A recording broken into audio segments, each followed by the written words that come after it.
I'm Charlotte McLeod with the Investing News Network, and this is your quick look at the stories we covered this week that you need to read.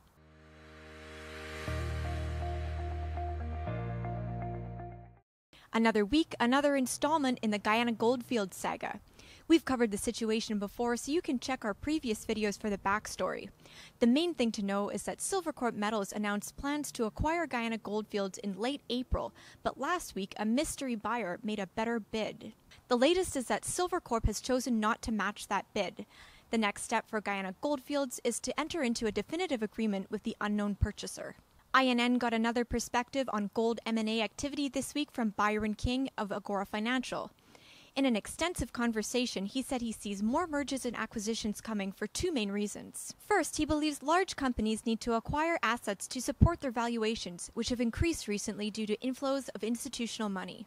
Second, he pointed out that big miners do not do much exploration, which means they need to make purchases to maintain their production levels. For investors, a key question is always which companies may be acquisition targets. King acknowledged that making those calls is hard, but pointed out that it's often a good idea to look at juniors that are staffed by people who have worked at major mining companies. That's because they know how to appeal to big miners. Stepping away from gold, INN also looked this week at how global economic stimulus plans could impact the copper market. Copper demand is closely tied to industrial activity, and market watchers are waiting to see if countries like China will move away from monetary and fiscal stimulus packages and toward industrial stimulus. With that in mind, we asked our Twitter followers this week where they see copper prices trading this year.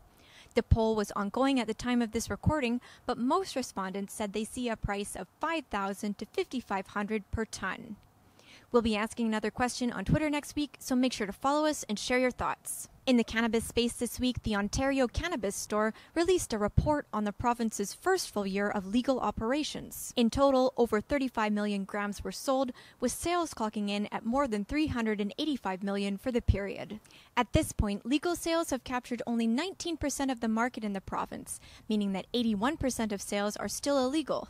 The Ontario Cannabis Store describes the illegal market as organized and persistent, but says that it hopes a new pricing structure that reduces the price of dried flower by 25% will improve the situation. That's all for this week. Tune in again next week when we tell you more about what's going on in the resource and cannabis spaces.